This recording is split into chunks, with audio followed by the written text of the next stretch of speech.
May biscotti guys. Ayan. Sinong may gusto dyan na matuto kung paano kong ginawa to. Ayan.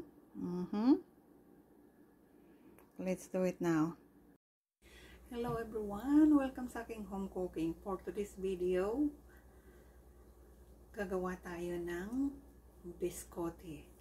So, yung biscotti na yan, paborito ng mga American yan dito para sa kape sa umaga. So, ito ang ating mga ingredients. Here is our ingredients for the day. So, yung wet ingredients. So, ito yung ating 8 eggs. 8 na piraso yan sa egg.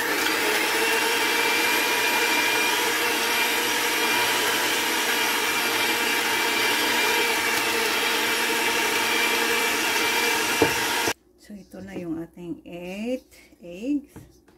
So, next, this is our 3 1/2 cup of butter.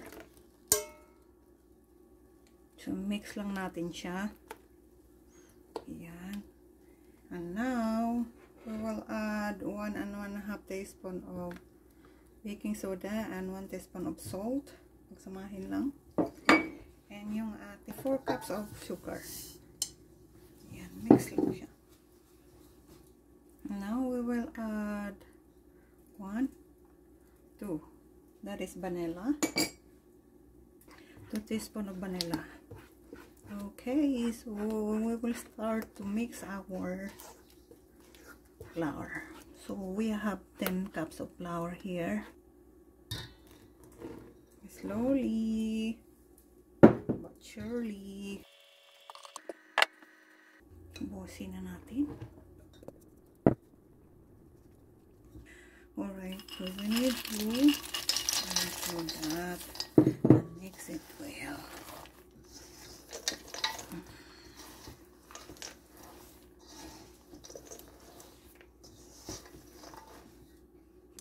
Alright, this is about right. So what we're going to do now, we will transfer this one in our baking pan.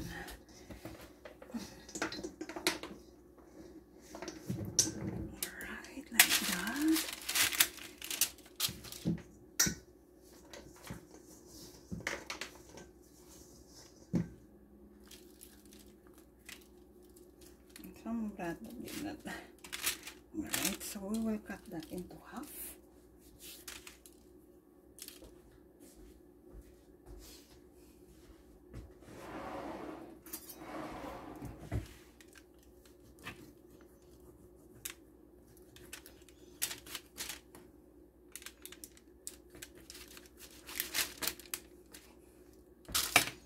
So this is for another baking pan that we have. Ayan. And this, we're gonna be, ayan.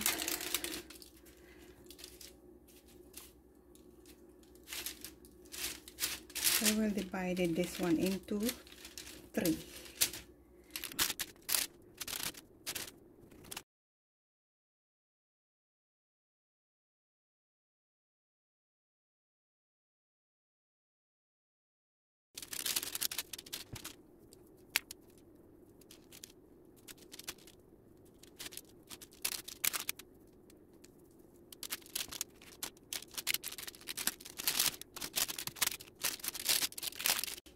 Alright, so that is ready for bake guys for 30 minutes.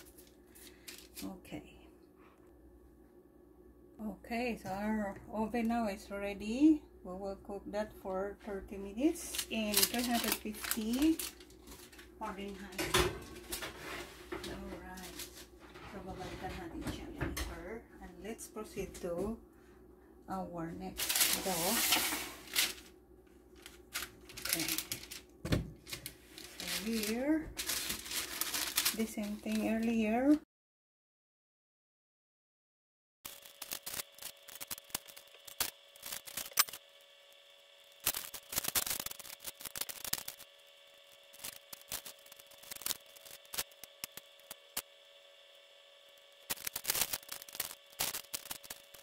Okay, so that is waiting for the next batch.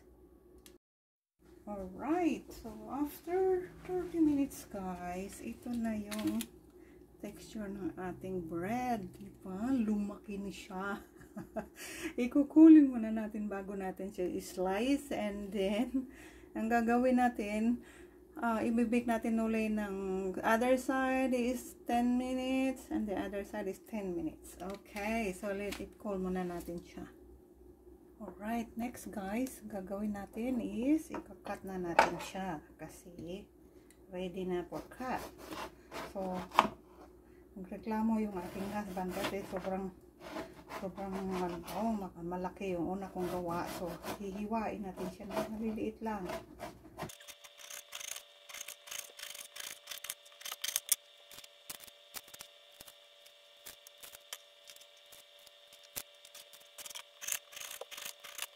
Madali lang siya madurog guys kasi crunchy na siya.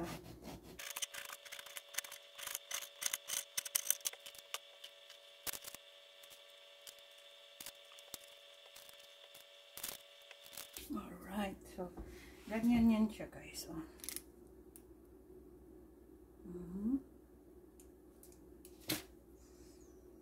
Right, after 10 minutes guys, ayan na siya. Baliktarin na naman natin siya. Ayan. Then, another 10 minutes na yan later. Look at that.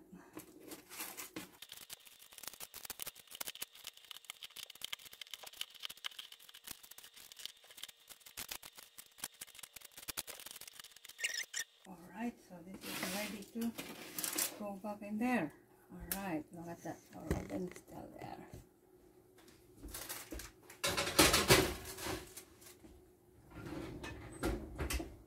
After 10 minutes.